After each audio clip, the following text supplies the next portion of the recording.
Pessoal, hoje nós vamos dar sequência no estudo do livro Homem Integral, da série psicológica Joana de Ângeles. Estamos no capítulo 5, Doenças Contemporâneas, Conceito de Saúde, Comportamento Neurótico, Doença Física, Mental, Tragédia do Cotidiano, o Homem Moderno. No conceito de saúde, ela vai trazer, lesticamente, saúde ao estado do que é são, do que tem uma função orgânica regular. A Organização Mundial da Saúde elucida que a falta de doença não significa necessariamente um estado de saúde. Antes, porém, essa resulta de harmonia de 3 fatores essenciais, a saber, equilíbrio orgânico, bem-estar psicológico, satisfação econômica, assim contribuindo para uma situação saudável do indivíduo. Num período de transição e mudança brusca da escala de valor convencional, com a inevitável erupção do excesso, gerador da anarquia, então essa irrupção que vai acontecer, inevitável, do excesso a gerar anarquia, a saúde tende a ceder espaço a conflito emocional, desordem orgânica e econômica dificuldade, propiciando o surgimento de patologia complexa no indivíduo. A sociedade enferma perturba e esse desajustado piora o estado geral do grupo, num efeito bumerangue. O sentido de dignidade pessoal nessa situação é substituído pela astúcia e pelo prazer, proporcionando distonia emocional que faculta instalar enfermidade orgânica de variada procedência. Nesse sentido que as distonias levam a propiciamentos de instalações enfermas, de procedência de todo porte. Abstraindo-se dessas últimas, aquelas que são originadas por germes, bacilo, vírus, traumatismo, multiplica-se as de ordem psicológica, que se avoluma nos dias atuais. O homem teima por ignorar, se assume atitude contraditória, vivendo um comportamento estranho. Prefere deixar que os acontecimentos tenham curso, às vezes desastroso, a conduzi-los de forma consciente. O dia sucede sem que ele dê-se conta de sua responsabilidade ou frua dos benefícios em uma atitude lúcida, perfeitamente compatível com a contemporânea conquista. Surpreendido, no entanto, pela enfermidade, pela morte, desperta assustado, sem haver vivido, estranhando-se a si próprio, descobrindo tardiamente que não se conhecia. Foi um estranho durante toda a sua existência, inclusive a ele próprio. Entretanto, a saúde fala o participativo, membro atuante do grupo social. Desperto, responsável na luta com que se enriquece beleza, alegria, assumindo posição de vigor, segurança íntima, que lhe constitui prêmio ao esforço desenvolvido. Então, essa vigoração e segurança interior vaza como esse prêmio ao labor, à vontade, ao esforço acontecido. Falta de saúde que se generaliza conduz a mente lúcida a um diagnóstico pessimista, o que não significa ser desesperador. Tal situação, por falta de outra alternativa, o homem enfrenta dificuldade por ser pensante, altera o quadro, impulsionando ao avanço a aceitar desafios. Deixa de fugir da realidade, descobre-se, trabalha para alcançar a etapa mais lúcida, no seu desenvolvimento emocional pessoal. Quem se resolve, porém, pela submissão autodestrutiva, não merece respeitoso envolvimento de que todos são credores diante dos combatentes, porquanto, ao deixar de investir esforço, abandona sua dignidade de ser humano, preferindo o esfacelamento das suas possibilidades, como sendo o seu agradável estado de saúde, certamente patológico. A saúde produz para o bem, para o progresso do populacho, sem compaixão pelo mecanismo de evasão e pieguismo comportamental vigente.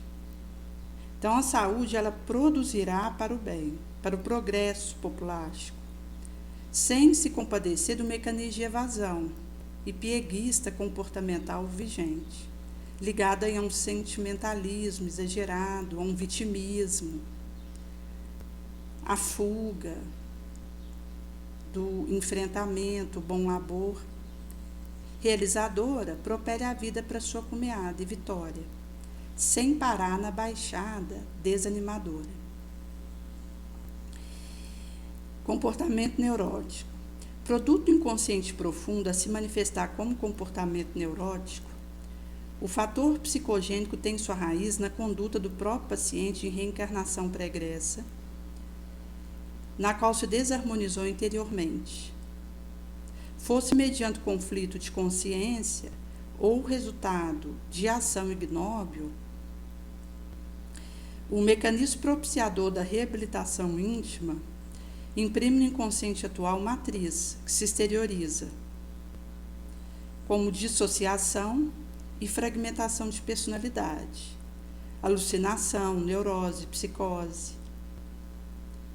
Íncitas no indivíduo, essas causas endógenas se associam a outras de natureza exógena, tornando-se desagregadoras da individualidade, vitimada pela pressão que experimenta. Então, do íncito no ser, os endógenos se associarão a outros exógenos, fazendo uma desagregação da individualidade do ser, vitimado pelas pressões que experimenta e o esmaga. A pressão de qualquer natureza são decisivas para estabelecer o clima comportamental da criatura. Por formação antropológica em luta renhida contra fator compressivo e adversário, o indivíduo aspira pela liberdade.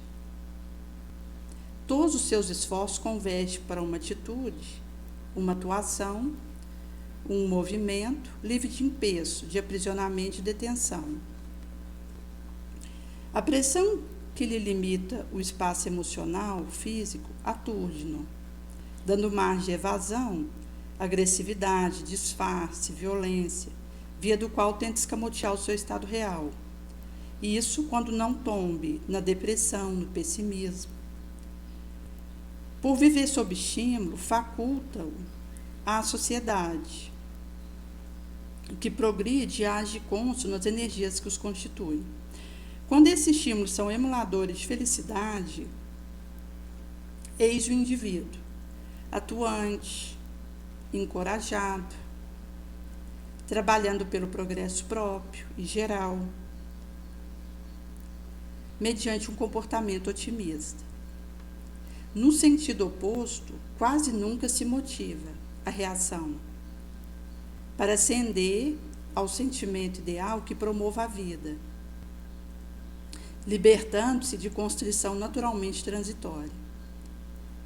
Equivocado quanto ao referencial existencial, deixa-se imbuir pela sensação de posse, prazer fugidio, caindo em depressão, seja pela constituição psicológica fragmentária ou porque estabelece como condição de triunfo a aquisição de coisas que se pode amealhar e perde valor, quando se não possui o essencial, que é a capacidade de administrá-los, não se lhe submetendo ao enganoso jugo.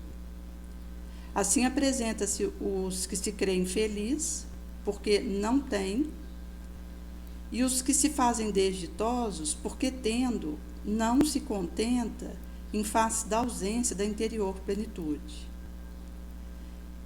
Então vira esse ioiô algemante, onde o indivíduo, ele, seja por essa fragmentação da personalidade, ou porque vai estabelecer como uma condição triunfal, adquirir coisas, que ele vai fazendo o amealhamento e que perde valor, que a traça rói, a ferrugem corrói, o ladrão rouba, porque não possui o essencial.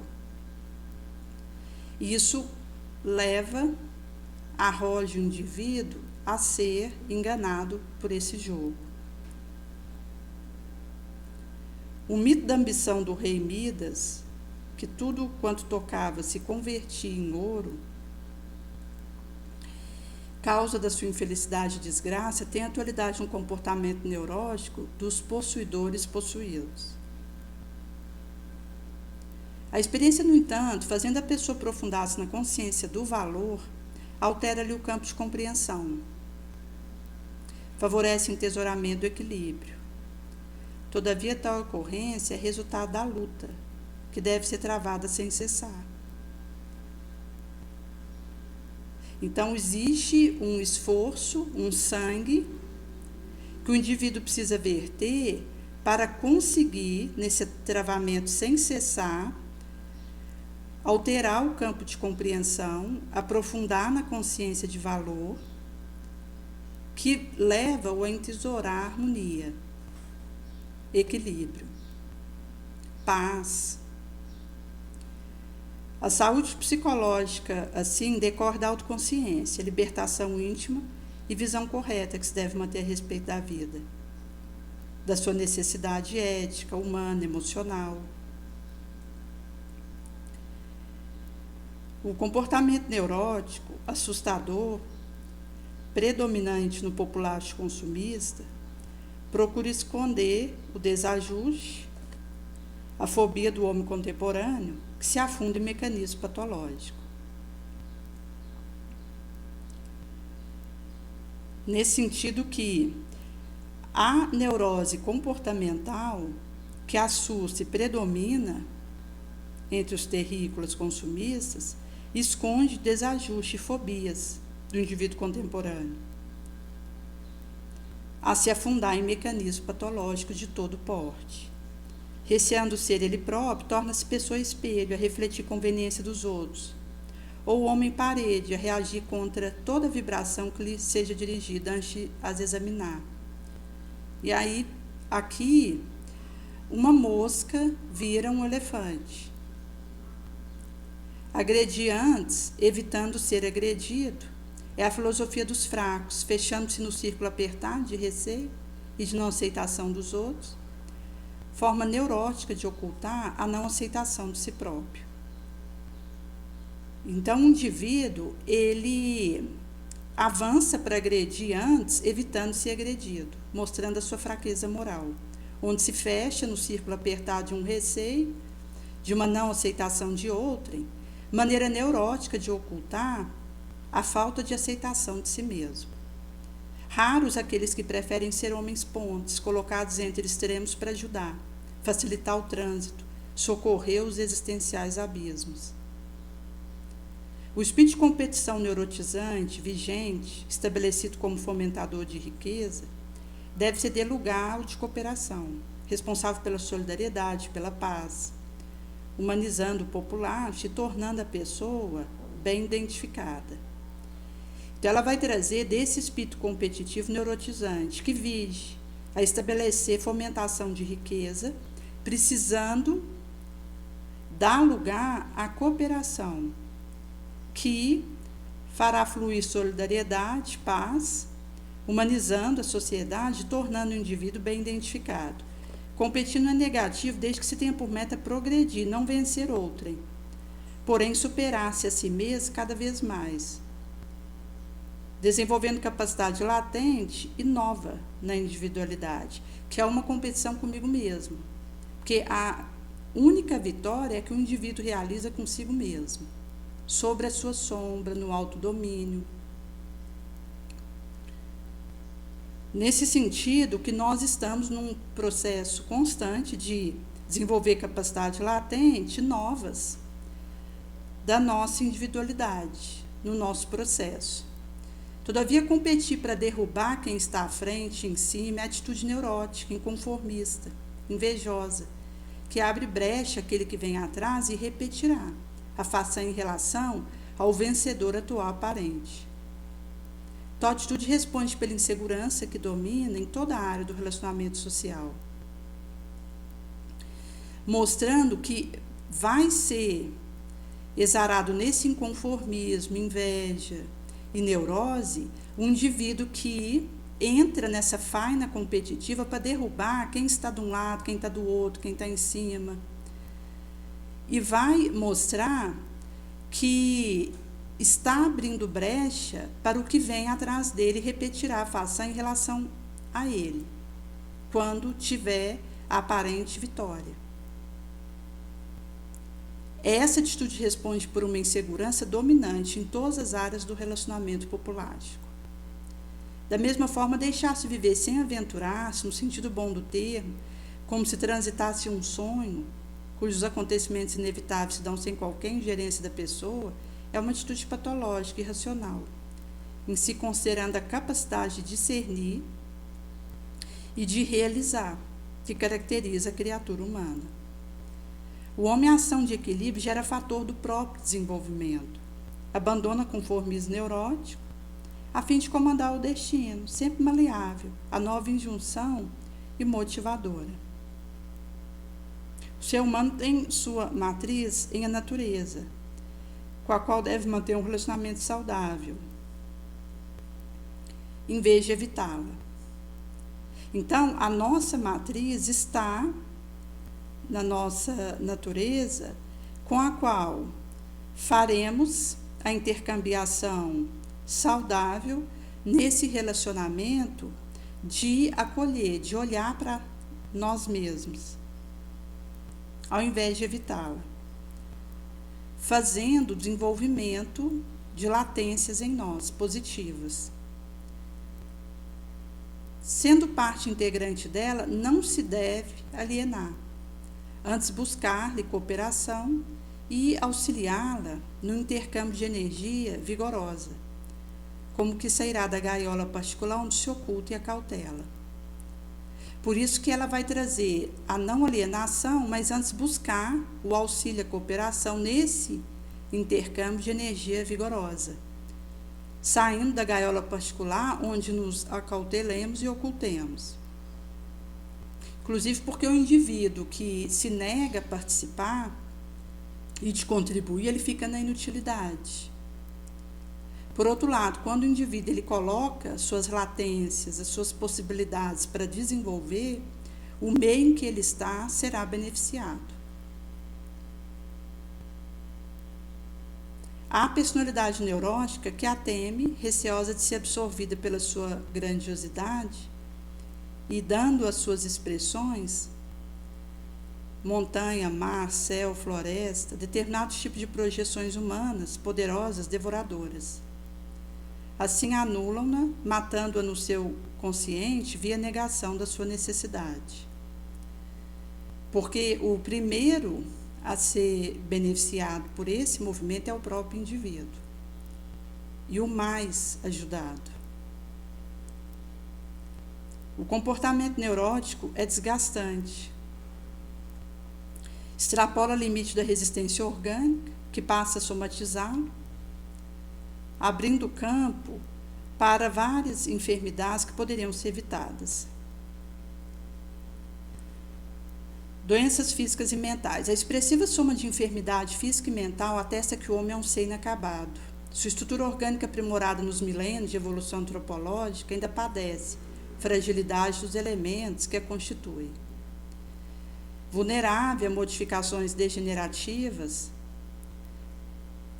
em que é tecido a revestir o psiquismo e que, através dos seus neurônios cerebrais, se exterioriza, afirmando-lhe a pré-existência consciencial independentemente de molécula que constitua a circuitaria material. Na realidade, a consciência é fator extrafísico, não produzido pelo cérebro, pois que possui elementos que se consubstanciam na forma, que se lhe torna necessária a exteriorização. Essa energia pensante pré-existe, que sobrevive ao corpo, evolve via experiência reencarnacionista, ali constitui processo de aquisição de conhecimento, sentimento, até lograr a sabedoria. Como consequência, faz-se herdeiro de si próprio, utilizando-se do recurso que amealha, e deve investir para mais avançado logro, etapa a etapa. Então, somos essa energia pensante, pré-existimos e sobreviveremos ao corpo. Evolvemos via experiência reencarnacionista, nos constitui esse processo de aquisição de sentimento, conhecimento, até lograrmos sabedoria, porque a gente vai repetindo até sair melhor. E do momento que o indivíduo ele alcança um determinado grau evolutivo, moral, ele entra pelo berço e sai pelo túmulo sem quedas importantes. Como a gente tem a trajetória de Joana de Ângeles, das reencarnações dela, desde Joana de Cusa, na primeira hora cristã, já estava ali um espírito superior, que tinha vindo para aquela primeira hora com Jesus para auxiliar na implantação do novo reino na terra, espiritual, a promanar do Cristo. Dentre aqueles que faziam parte daquela cadeia de espíritos que vieram ter conosco para auxiliar na primeira hora cristã, enquanto outros desencarnados cooperaram de lá, então formou-se uma sinergia para que Jesus, então, vindo e nos trazendo a sua mensagem amorosa, e depois continuando energeticamente conosco, pudéssemos galgar a conquista de nós mesmos e a nossa angelificação para o qual rumamos.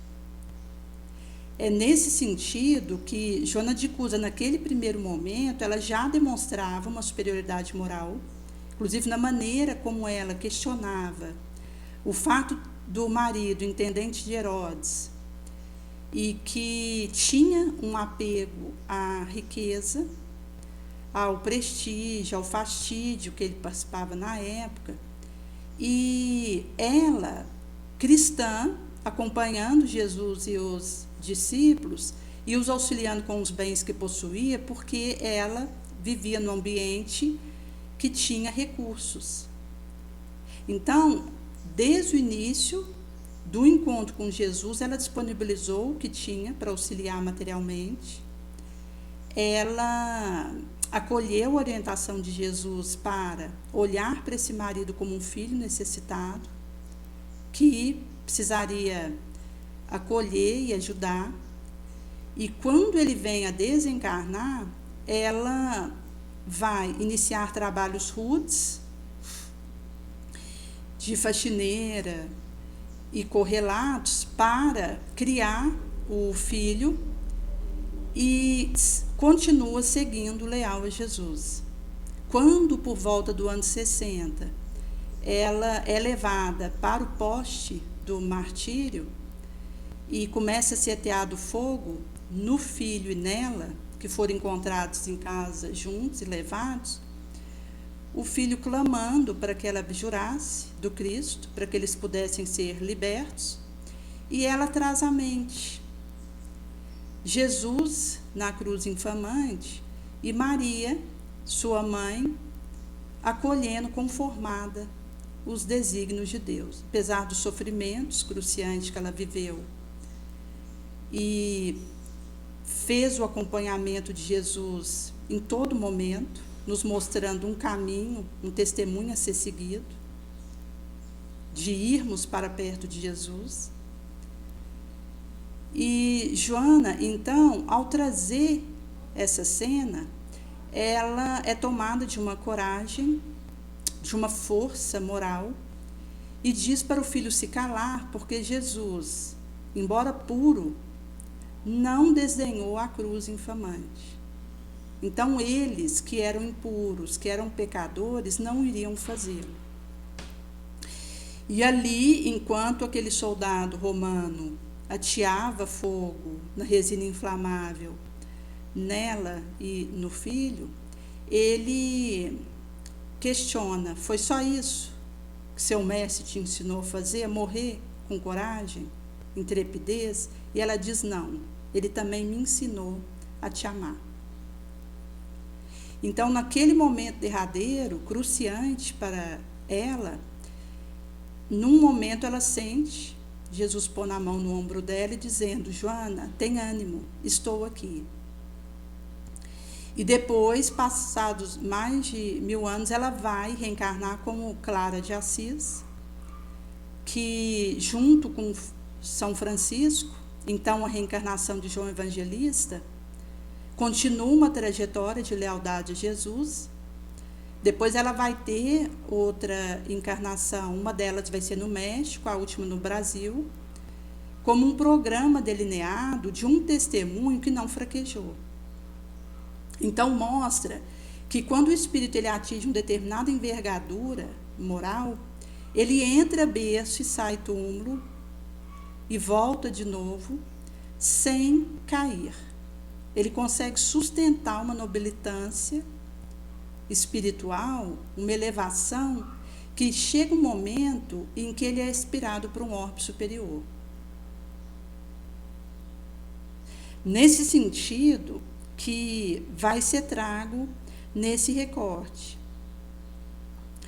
Nós somos essa energia pensante que preexistimos ao berço e sobreviveremos ao túmulo. E estamos num processo evolutivo para adquirir conhecimento e sentimento até o logro da sabedoria. Por isso, cada um é herdeiro de si mesmo e utilizará de recurso que amealha e deve investir para mais avançado logro, etapa a etapa, a cada um segundo sua obra. Em razão disso, poderíamos repetir que somente há doenças porque há doentes. Isso é, a doença é um efeito de distúrbio profundo no campo da energia pensante ou espírito. Sua resistência ou carência orgânica resulta do processo da organização molecular, do implemento que se serve, produzido pela ação da necessidade pensante. Psicossoma organiza o soma necessária viagem breve no tempo para a espiritual individualidade. Porque 100 anos encarnado na Terra é um sopro na eternidade. A maior parte da nossa trajetória enquanto espíritos, que tivemos início, mas não teremos fim, é no astral, que vai ser mesclado pelas encarnações que cada qual viverá e que ditarão o porvir do indivíduo. Se ele vive mal, ele vai precisar recomeçar aquela experiência. Se ele vive bem, ele logra avançar num processo ininterrupto, inalienável. Então, ela vai trazer que o psicossoma organiza o soma necessário a essa viagem, que é breve, no minuto, para a individualidade espiritual, moral.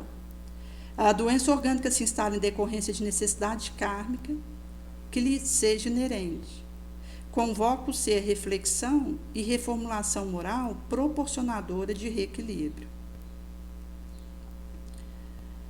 Por isso que uma alteração orgânica, de alguma forma, ela está me convocando para refletir, abstrair e me reformular moralmente, para me proporcionar uma reharmonização. Na patologia congênica, o psicossoma impõe fator kármico modelador necessário à evolução. Sob impositivo que impede, pelo limite e injunção difícil, reincidência no fracasso moral. Então, ela vai trazer que na patologia congênica é imposto pelo psicossoma fator kármico modelador necessário imperativo para evoluir, sob impositivo que impede, pelo limite e difícil injunção, a reincidência no fracasso moral. Considerando assim, à medida que a ciência se equipa, soluciona a patologia grave, cria terapia preventiva e proporciona recurso curativo de valor. Surgem novas doenças que passam a constituir tremendos desafios. Então, no que vamos fazendo a equipação científica, patologias graves vão sendo solucionadas. Cria terapia preventiva, proporciona recursos curativos outros de valor. Surge nova enfermidade que passa a constituir-se. Tremendo desafio. Isso se dá porque a evolução tecnológica científica do populacho não se apresenta igual correspondência ao mecanismo de conquista moral. O homem conquista exterior, perde-se interiormente. Avança no horizontal do progresso técnico, sem o logo da vertical ética. No inevitável conflito que se estabelece, comodidade e prazer sem harmonia interna nem plenitude, desconecta-se de equilíbrio e abre-se favoravelmente a agente agressor novo, aos quais dá vida e que se lhe desorganiza os arquipélagos celulares. Então, do momento que eu faço uma vitória exterior, eu me perco interiormente, porque a verdadeira vitória é interna, sem testemunho, sem aplauso, na solidão. De mim para com a minha sombra, quando consigo vencer a mim mesma, tomar rédea da minha situação. Por isso que se avanço na horizontal do progresso técnico, sem o logo da vertical ética. Na inevitável conflito a se estabelecer, comodidade e prazer sem harmonia interna e plenitude, desconectará o centro de equilíbrio e abrir-se-á favoravelmente a agente agressor novo, aos quais dá vida lhe desorganizar os arquipélagos celulares. As tensões, frustrações, vício, ansiedade, fobia ou outrosim, facultam distonia psíquica, que são somatizadas aos problemas orgânicos, ou estes e suas sequelas darão surgimento ao tormento mental, emocional. Então, tem tanto o aspecto dessas situações que facultarão distonia psíquica, que serão somatizados a problemas orgânicos, como também as suas sequelas, dando surgimento a um mosaico de tormento emocional, mental, que sinergiza, inclusive com as companhias espirituais afins. Toda circuitaria para funcionar em harmonia, com ajustamento para a finalidade a que se destina, exige perfeita eficiência de toda peça que o componha. Então, um equipamento para fazer o funcionamento harmônico, se ajustando para a finalidade a que se destina, exigirá essa eficiência perfeita de toda peça constituinte. Da mesma forma, a maquinaria orgânica depende de fluxo e refluxo da energia psíquica. E essa, por sua vez, de resposta da diversa peça que aciona. Nessa interdependência, a vibração mental do homem é propiciadora de equilíbrio ou distonia, conscientemente ou não. Ao saber canalizar a corrente vibratória, organiza e submete o implemento físico, fazendo a submissão dessa circuitaria física ao seu comando, produzindo efeito de saúde por período largo, não indefinidamente em face da precariedade dos elementos construídos para uso transitório. Doença contemporânea, substituindo algumas antigas e somando-se a outras não debeladas ainda, quadra-se no esquema de comportamento evolutivo do indivíduo. do seu processo de harmonização interior, de deificação. Nesse sentido que as enfermidades contemporâneas que nós trazemos substituem algumas que ficaram para trás, mas se somará a outras ainda não debeladas, enquadrando-se esse areal comportamentivo da evolução do ser, no processo de harmonização interior, de deificação, de elevação. Na sua essência, a energia pensante possui recurso divino que deve exteriorizar.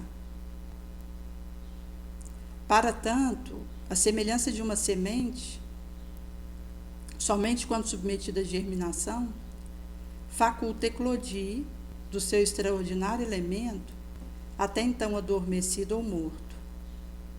A morte da forma desata-lhe a latente vida. Por isso que, enquanto energia pensante, temos os recursos divinos que devam exteriorizar. Como uma semente, somente quando submetida a essa germinação, facultará eclodir dos nossos extraordinários elementos, até então adormecidos, latentes ou mortos. A morte da forma desata-lhe essa vida latente. Nesse sentido que todo o processo de desmaterialização, de espiritualização, nos auxiliará a desatarmos a pulsação latente, a energia em nós, para bem canalizá-la. A mente equilibrada comanda o corpo em harmonia, e nesse intercâmbio surge a saúde ideal. A tragédia do cotidiano. O conteúdo psicológico do indivíduo odierno é de aturdimento, estabilidade emocional, insegurança pessoal, levando à perda do senso trágico. Desestruturado pelo choque comportamental, esmagado pelo volume de informação impossível de ser digerida, as massas eliminam arquétipos, ou os transferem para indivíduos imaturos portadores de fragilidade psicológica, aterrando-os, soterrando-os numa avalanche de necessidade mesclada com conflito existencial. Simultaneamente, desaparece o mito ancestral individual e a cultura devoradora investe contra os outros, os coletivos, deixando a criatura desprotegida de sua crença, dos seus apoios psicológicos. Uma fé cega, substituída pela ditadura da razão, destruiu ou substituiu mitos nos quais se sustentavam os homens, apresentando outros igualmente frágeis que novamente sofrem agressão de contemporâneo valor. A coletiva consciência herdeira de choque dos opostos, do ser e não ter, da coragem, do medo, do indivíduo, não sobrevive sem a segurança mítica. Então, ela vai trazer que a consciência coletiva herda o choque dos opostos, do ser e do não ser, do medo, da coragem do indivíduo, estes não sobrevivendo sem a segurança mítica. Seus arquétipos, multimilenarmente estruturados na convicção mitológica, alterna a forma de sobrevivência, transferindo-se os mitos deificados, porém sobreviventes, na sua profundidade psicológica, a todos os golpes mortais que lhe foram desferidos via os tempos. Então, essa multimilenarização estruturada na convicção mitológica, os arquétipos, alteraram a forma de sobrevivência, transferindo-se mitos deificados, porém sobreviventes na sua profundidade psicológica, a todos os golpes mortais que lhe foram desferidos via dos tempos. Mesmo esses desferimentos dos golpes, houve essa continuidade.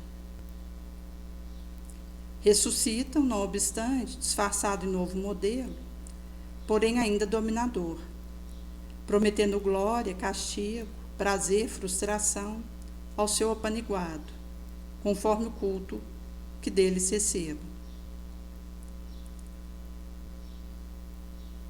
Assim, ao lado da violência que se espraia dominadora, viceja a religião apressada, salvadora, na sua ingenuidade mítica. Arrasta multidões desprevenidas, sem esclarecimento. Que, fracassada no contubérnio social, ali se refugia cultuando o paraíso eterno, que lhes está reservado como prêmio ao sofrimento, ao desprezo que se sente objeto pela cultura desalmada, consumista. Então, ela vai trazer aqui que, ao lado do espraiamento violento dominador, viceja a religião apressada salvadora numa ingenuidade mítica, que vai arrastar populações desprevenidos, sem o esclarecimento, fracassados no contubérnio social, ali se refugia, cultuando um paraíso eterno que lhes esteja reservado como prêmio a sofrimento, desprezo de que se tenham sentido objeto pela cultura consumida e desalmada, devido a essa realidade cultural de consumismo. Na autorrealização pelo fanatismo, mantém bolsão de miséria socioeconômica, por não trabalhar o idealismo latente no homem, a fim de que transforme os processos geradores da desgraça atual em realização pessoal e felicidade ainda na Terra. De certa maneira, o arrebanhado popular para a crença salvadora diminui, de alguma forma, o volume da violência, que rompe paralelamente, porquanto sem mito da salvação pela fé, toda essa potencialidade seria canalizada na direção da agressividade destruidora. A agressividade salvacionista que dá lugar, embora prejuízo ético e social que engendra, acalma o conteúdo psicológico, desviando o sujeito do crime que poderia cometer. O mito da violência, por sua vez, nascido no porão do submundo, da miséria socioeconômica moral, graças à eclosão da droga e uso abusivo, engendra símbolo da força de poder, do estrelismo, no campeonato da aventura, da bravata, a exibir a herança atávica de animalidade primitiva, ainda predominante no indivíduo. Toma-se pela força o que deveria ser dado por fraternidade, através de equilíbrio da justiça social, dever humano, e empenho solidário para a promoção do indivíduo, digno de todo direito à vida que apenas alguns desfrutam. Então, ela vai trazer acerca da tragédia do cotidiano, a se apresentar nas mil faces da violência, que se mescla ao comportamento geral, só e disfarçando-se até em forma de submissão rebelde e humildade humilhante, que descarrega sua frustração adquirida ao lado do mais forte, no dorso desprotegido dos mais fracos. Então, ela vai estar nos explicando que o aspecto da tragédia cotidiana vai descerrar mil faces da violência, mesclando ao comportamento geral, só disfarçando-se, também numa submissão rebelde e humildade humilhante, que descarrega sua frustração adquirida ao lado mais forte no dorso desprotegido mais fraco. O conteúdo psicológico mantenedor do equilíbrio e harmonia fragmenta-se ao choque do cotidiano, agitado, desestrutura o indivíduo, que se é selvagem, ou foge para a furna sombria alienativa, considerando-se incapaz de enfrentar a convivência difícil do grupo social, superficial igualmente, interesseiro despreparado para a conjuntura vivente. Então, a manutenção da harmonia vinda do conteúdo psicológico se fragmenta esse choque cotidiano, agitado, a desestruturar o homem que se selvaja, ou foge para a furna sombria alienadora, considerando-se inato de enfrentar a difícil convivência do social, igualmente superficial, interesseiro e despreparado para a vigente conjuntura. Os indivíduos fracassam ou enfermam graças a isso, atrito ou debanda, enquanto o crédulo ressuscita o mito da velha crendice, mal feito, de perseguição da inveja, do ciúme, do despeito, ou regimenta argumento instituído de lógica, para explicar a ocorrência mal sucedida danosa. Então, o aspecto do fracassamento, o enfermar, o debandar ou atritar, que mostram diferentes conjunturas, vai ser colocado em paralelo com um crédulo que ressuscita o mito da velha crendice de uma perseguição da inveja, de um mal feito, de um despeito, do ciúme, ou regimenta argumento destituído de lógica, visando explicar a ocorrência mal sucedida danosa, que acaba que é um indivíduo que não sustentou a sua individuação, a sua unicidade, sua circulação energética saudável. E é nesse sentido que posso entrar numa condição de ensimesmamento, de vitimização, que vai dificultar para que eu tome a rédea da situação, cuja solução está dentro de mim. Porque somente eu posso fazer o meu processo de cura interior, de harmonização, e que implica também libertação.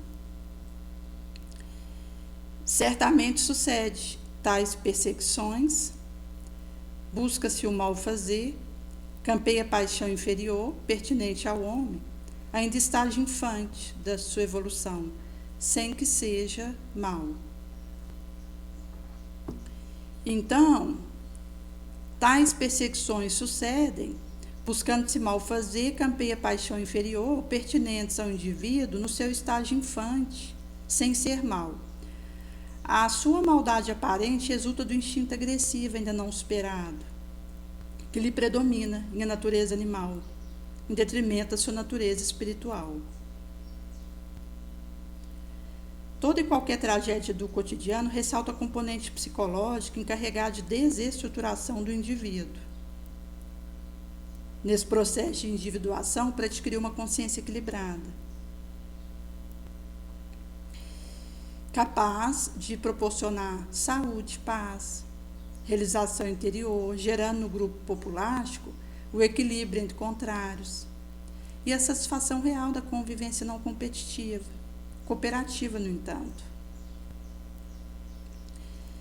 Por esse motivo que, nesse aspecto da tragédia do cotidiano, ressaltará as circuitarias psicológicas cujos componentes se encarregam de nos desestruturar num processo de individuação para adquirir consciência harmoniosa, capaz de nos proporcionar essa saúde, essa realização e gerar na convivência o equilíbrio entre contrários, essa sadia tensão entre oposto. No homem moderno, ela vai trazer uma busca de enganar a sua realidade mediante a própria fantasia. O indivíduo moderno procura a projeção de imagens sem o apoio da consciência. Evita reflexão esclarecedora, que poderia desalgemar de problema, impedindo que se transformasse em drama e esse em tragédia. Permanece em contínua tentativa de negar-se, mascarando sua individualidade. O ego exerce predominância no seu comportamento, estereotipa a fantasia que projeta no espelho imaginativo. Nesse sentido que, quando o ego exerce esse predominar no nosso comportamento, estereotipará a fantasia projetando o espelho da imaginação. E a imaginação, ela é uma matéria mental que, produzido pela nossa mente, será arremessado com sua consequência legítima, porque o nosso pensamento, ele é uma onda eletromagnética com velocidade acima da luz, que pode ser curta, média, longa. Quando fazemos o olhar para uma onda ultra super curta, são as emitidas pelos anjos. É nesse sentido que, de acordo com a envergadura evolutiva do indivíduo, ele produzirá pensamentos correspondentes. E nos mostra que, se por um lado a gente produz essa onda eletromagnética e que é lançada por nós, também produzimos o corpúsculo mental, a matéria mental, a partir de imagem que acontece na nossa mente. Por isso que ela vai trazer que, quando o ego predomina no nosso comportamento, estereotipa a fantasia que projeta no espelho da imaginação, com suas consequências legítimas, de acordo com o teor daquilo que estamos emitindo. Se for uma imagem nobre, positiva, de cooperação, isso vai fazer uma distribuição para o meu redor positiva.